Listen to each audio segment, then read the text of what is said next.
yaitu menjawab panggilan Tuhan dalam kehidupan kita. Saya akan memberikan tips gimana caranya kita bisa kenal panggilan Tuhan dalam setiap kehidupan kita. Siapa yang percaya bahwa setiap orang punya panggilan, ya? Bahkan kita punya nama panggilan juga, betul ya? Artinya kalau kita punya nama panggilan, berarti Tuhan juga punya panggilan dalam kehidupan kita. Mengapa? Mungkin kita perlu perlu kata mengapa. Mengapa kita perlu untuk mengenal calling Tuhan dalam kehidupan kita? Pastinya adalah supaya kita menggenapi rencana Tuhan dalam kehidupan kita.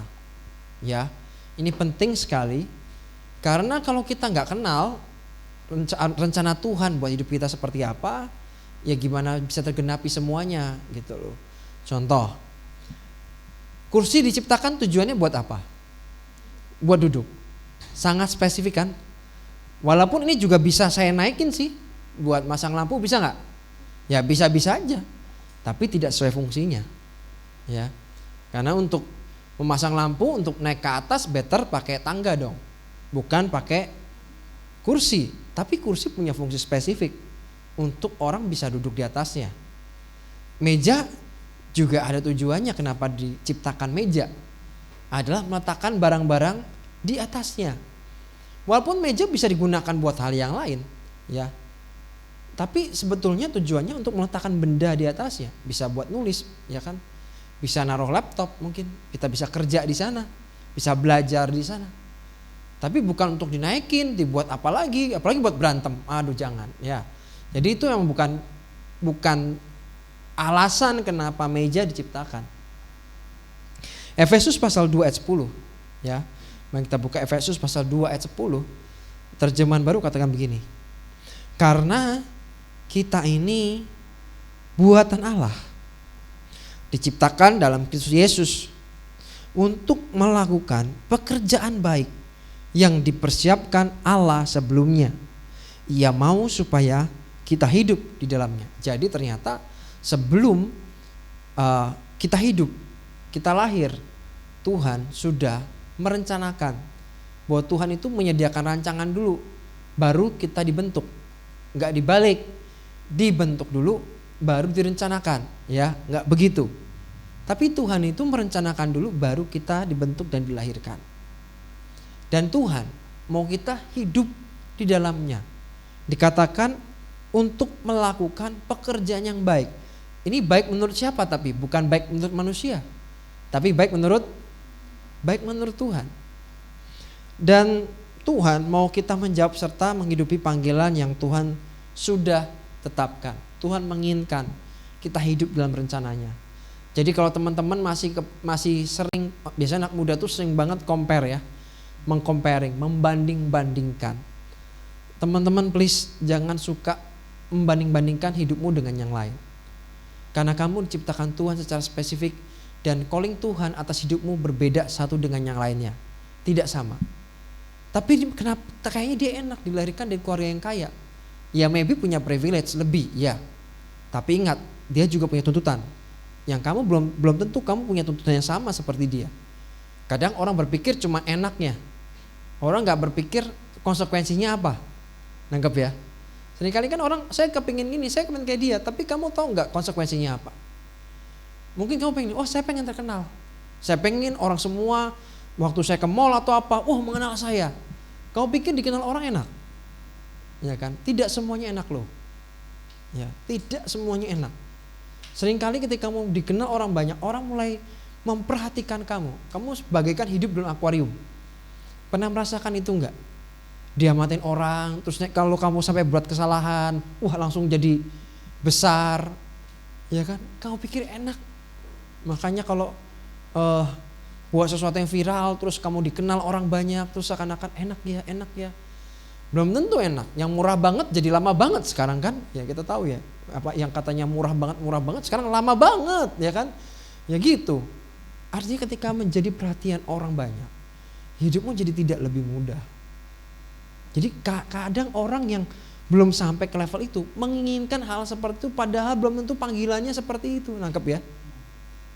Ada orang yang Harusnya di belakang meja, bukan di depan mimbar misalnya. Maksa, aku harus depan mimbar. Kenapa? Kalau nggak begini, belum pelayanan. Waduh, kok semua bisa dibayangin nggak teman-teman kalau pelayanan semuanya di mimbar semuanya. Lah terus kayak Marcel dan terus Charles gitu, terus gimana? Kayak Kesia, lah terus mereka gimana? Ya kan?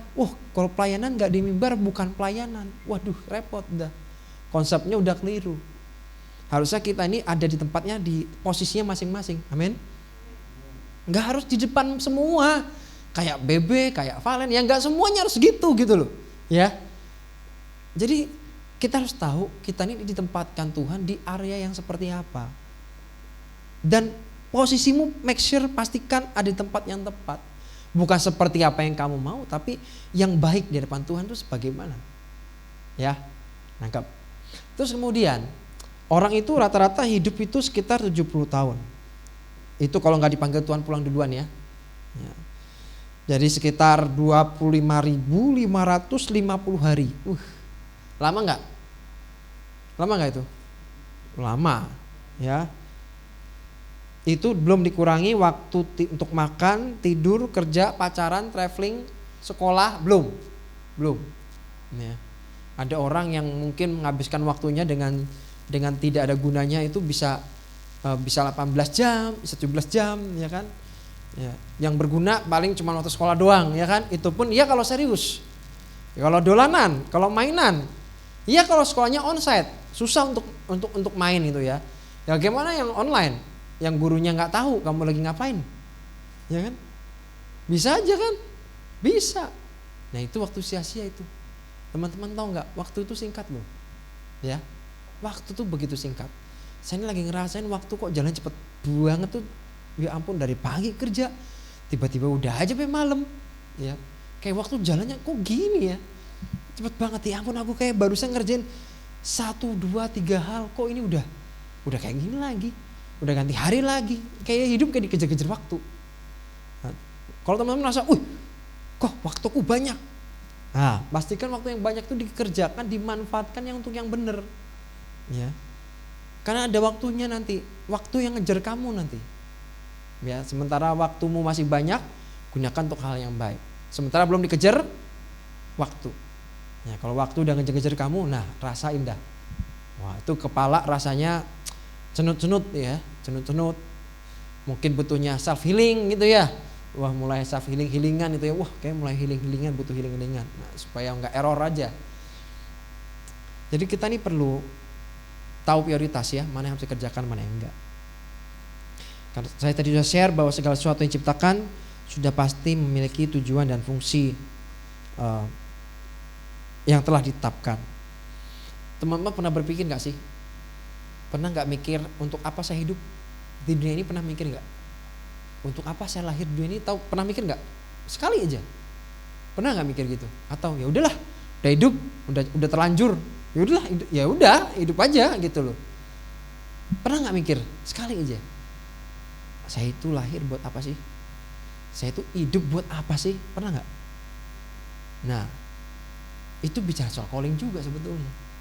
Dan calling itu lebih besar dari apa? Dari prestasimu, bahkan dari pelayanan, bahkan ambisimu. Calling Tuhan tuh lebih di atas semuanya, lebih besar dari itu. Jadi kalau berpikir calling Tuhan berarti apa? Saya pengen sukses. Sedangkan sukses buat kalian ini beda-beda pasti. Sukses menurutnya Valen dan sukses menurut Gita itu pasti beda. Saya yakin lah, beda pasti. Yang satu kemana, satu kemana. Karena ukuran suksesnya berbeda. Makanya gak bisa bilang, saya pengen calling Tuhan buat hidup saya sukses. Enggak juga. Suksesnya seperti apa ini? Menurut saya Yesus itu sukses. Dia mission complete, ya. Misinya finish, selesai dengan baik. Dia mati di kayu salib, dia tebus dosa-dosa manusia. Tugasnya selesai, misinya selesai, ya. Jamaah dengan kita juga sama, semua kita tuh punya fungsi masing-masing. Musa, callingnya apa sih? Membebaskan bangsa Israel keluar dari Mesir. Hidupnya Musa, core-nya, intinya ya cuman itu aja. Membawa bangsa Israel keluar dari tanah Mesir, titik, udah gitu. Nggak ada tambahan lain tuh. Gak ada. Emang tujuan Tuhan menciptakan Musa apa? Yaitu. Jadi ternyata setiap orang punya callingnya masing-masing, punya tujuan masing-masing, dan kita berbeda. Jadi kalau teman-teman masih comparing, hari ini harus stop. Dan tahukah bahwa God's calling akan selalu berhubungan dengan orang lain. Gak mungkin panggilan Tuhan itu gak berhubungan dengan orang lain, atau sekedar calling Tuhan buat hidup kamu apa? Wah, saya punya dealer mobil 5 misalnya. Wah, punya rokok 10. Enggak gitu.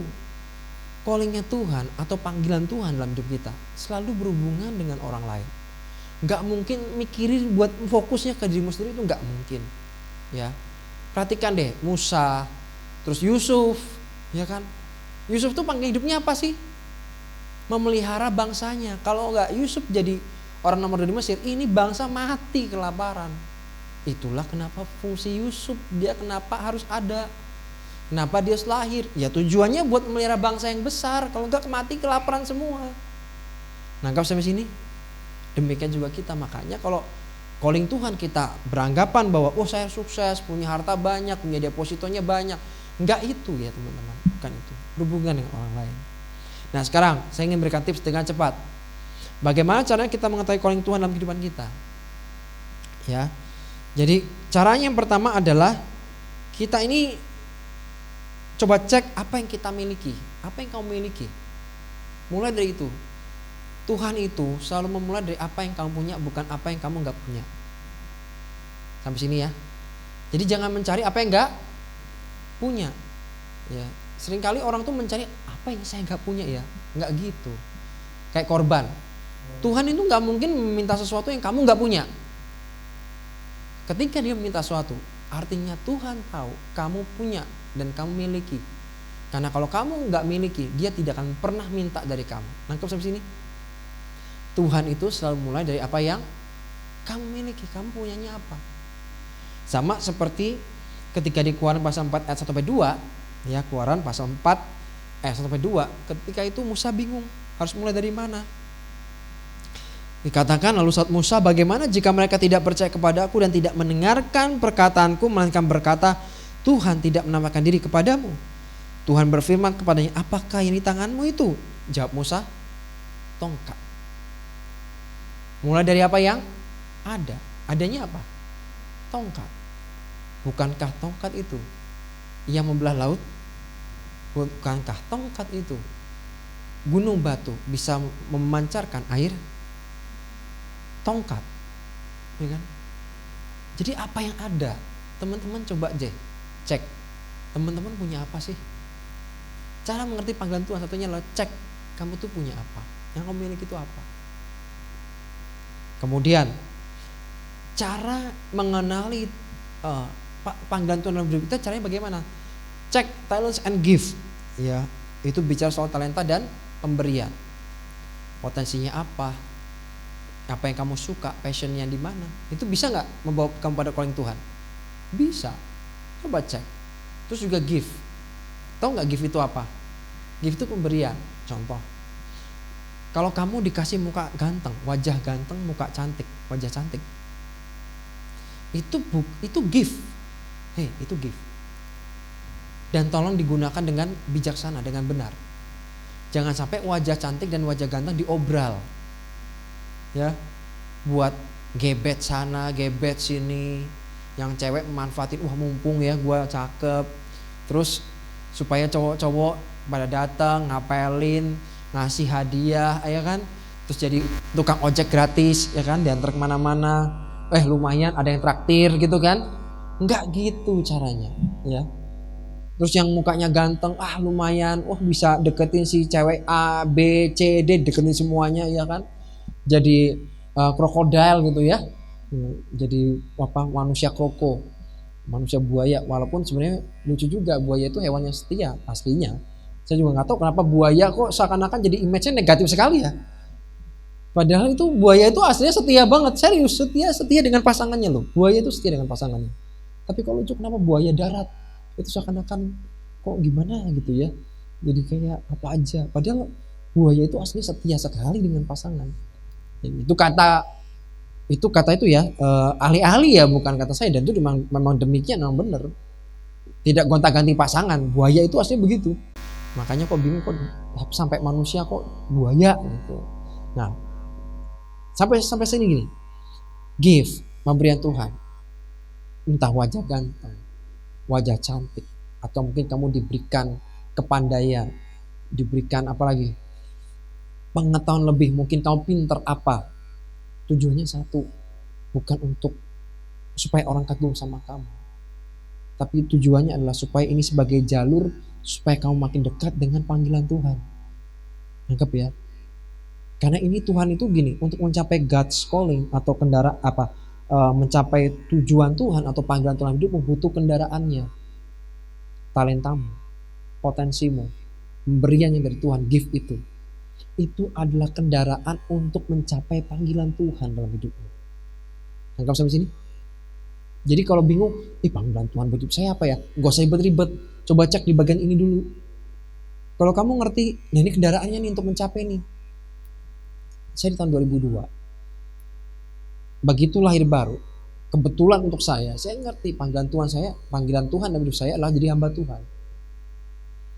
Ya, dari awal, bukan wah sekian waktu, enggak. Ada orang butuh waktu untuk menemukan bahwa panggilan, saya sebagai hamba Tuhan. Saya kebetulan ketika bertobat lahir baru 2002, saya tahu bahwa panggilan saya adalah hamba Tuhan. Gitu. Dan saya menemukan diri saya dari talenta, dari apalagi gift, ya, karunia yang Tuhan berikan. Ya ini arahnya ke sana. Jadi dari situ saya makin kenal, makin tajam. Oke, panggilan Tuhan saya adalah seperti ini. Semakin tajam. Saya berdoa buat teman-teman semua. Jangan habiskan waktumu dengan hal yang sia-sia. Temukan tujuan Tuhan dalam hidupmu. Aku percaya hasilnya pasti luar biasa. Hidupmu akan memberikan dampak. Amin. Hidupmu akan menghasilkan buah. Ingat, yang makan dan menikmati buah itu selalu orang lain. Gak pernah pohon makan buahnya sendiri, itu gak ada.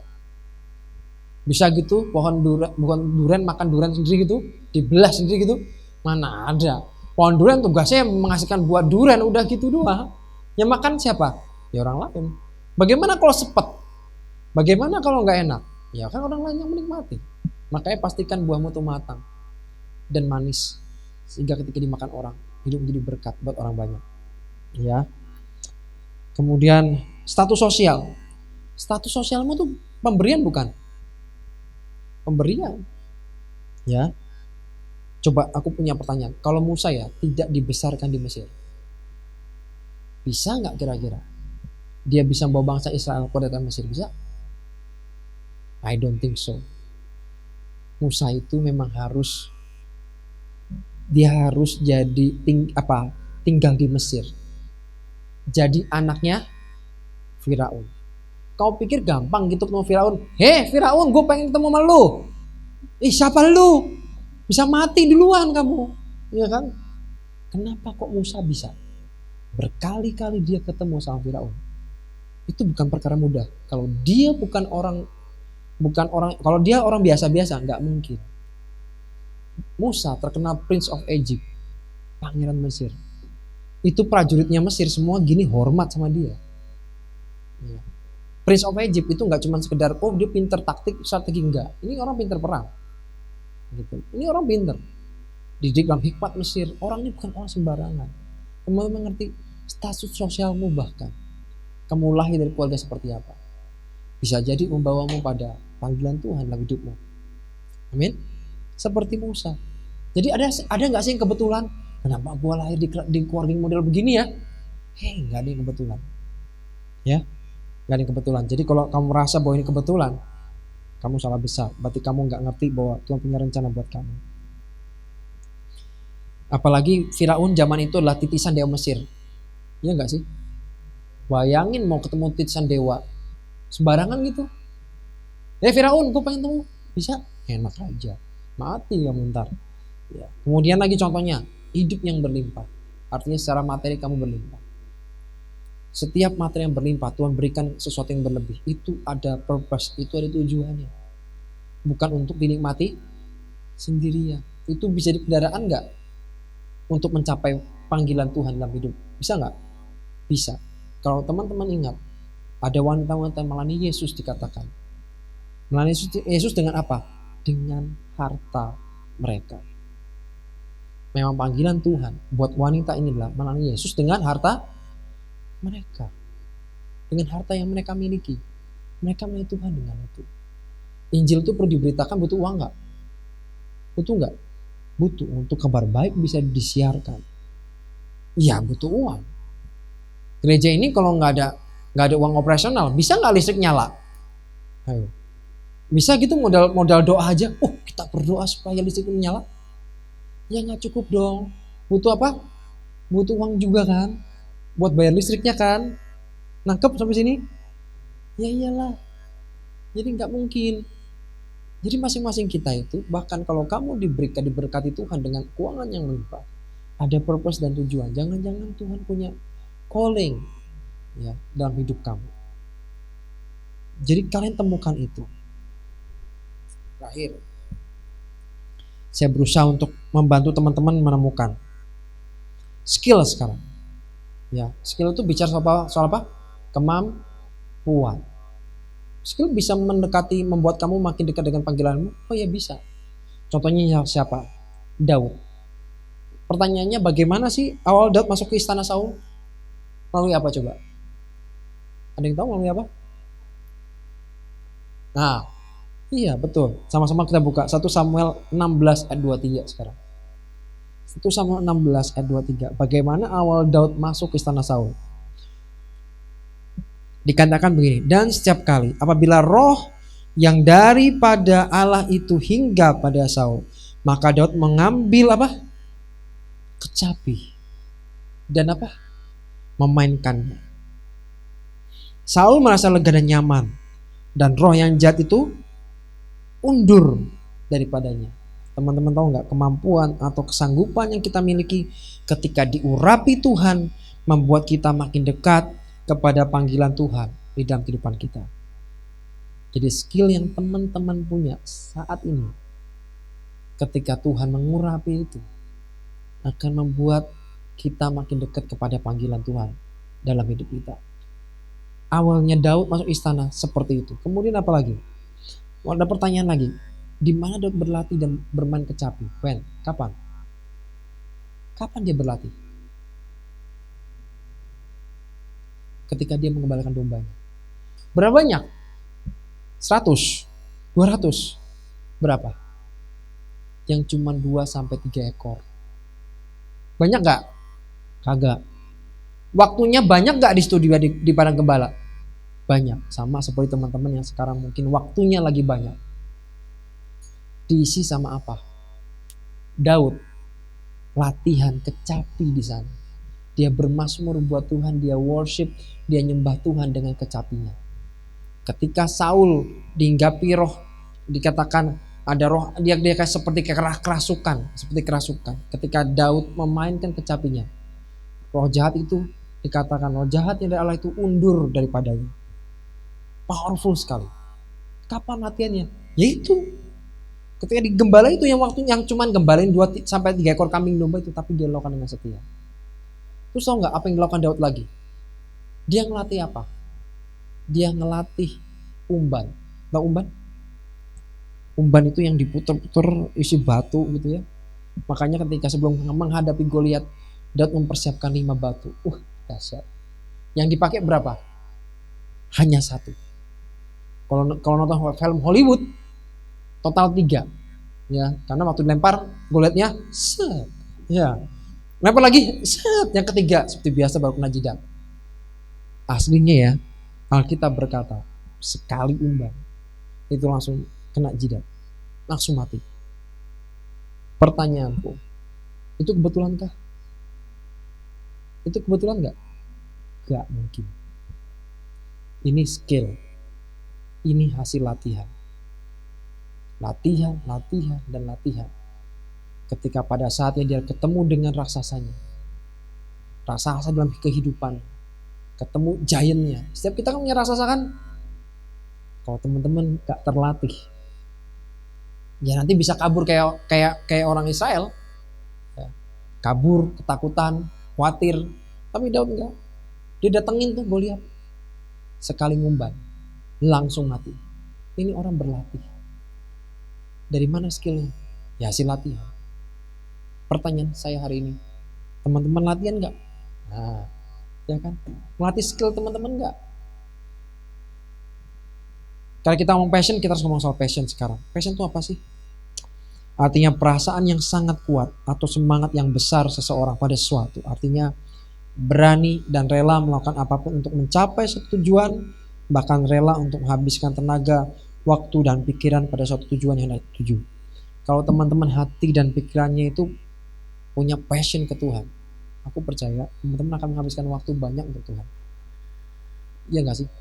Daripada melakukan hal-hal yang gak berguna, lebih baik teman-teman melayani Tuhan, ambil bagian. Daripada nganggur di rumah gak jelas cuman main game online. Ya kan? Teman-teman akan berkata, ini ada apa yang bisa aku lakukan ya?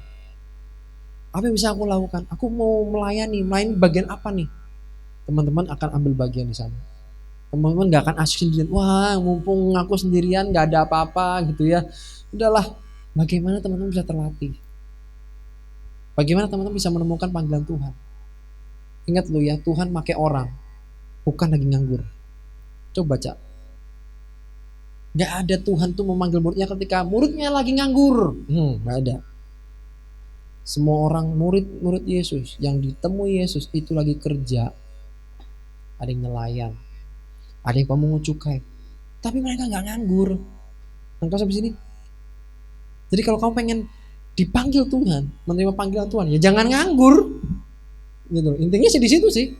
Demen amat sih nganggur. Gitu. Jangan nganggur, tapi ambil bagian. Kalau bingung, aku ngapain? Tanya. Ada Bebe, ada Valen, coba tanya. Apa yang bisa aku lakukan? Apa yang bisa aku ambil bagian? Jangan diem aja. Ya. Diem itu tidak akan pernah membuatmu berkembang. Apalagi menemukan panggilan Tuhan. Aku berdoa teman-teman nangkep pesan ini ya. Dan coba yuk diterapkan. Mulai ambil bagian. Cik, aku ambil bagian dong. Kak Valen, aku ambil bagian dong. Wah, itu akan luar biasa. Aku percaya ini akan mendekatkan kalian kepada panggilan Tuhan yang sempurna dalam hidup kalian. Amin. Dan doa ya. Kita selesai. Tuhan, terima kasih buat anugerah-Mu. Hamba selesai menyampaikan pesan Tuhan hari ini. Dan berdoa pesan yang disampaikan menolong teman-teman semua Youth Impact yang hadir di sini atau mereka yang sedang melihat di YouTube channel ini. Tuhan, hamba berdoa dalam nama Yesus ini menolong teman-teman semuanya. Terima kasih menemukan panggilan Tuhan dalam hidup mereka, mengenali rancangan-rancangan, mengenali tujuan-tujuan Tuhan buat hidup kami masing-masing. Karena kami gak mau hidup yang sekedar hidup dan asal hidup, tapi kami benar-benar ingin berfungsi hidup sebagai mestinya sesuai dengan rencana Tuhan dan panggilan Tuhan yang sempurna dalam hidup kami. Terima kasih Tuhan. Angkat tanganmu dan terima berkat Tuhan. Biar berkat kasih Allah Bapa, anugerah yang besar dari Yesus Kristus Tuhan, penyertaan dan persekutuan Roh Kudus menyertaimu hingga pada kesudahannya. Dalam nama Yesus kami berdoa dan saya katakan amin.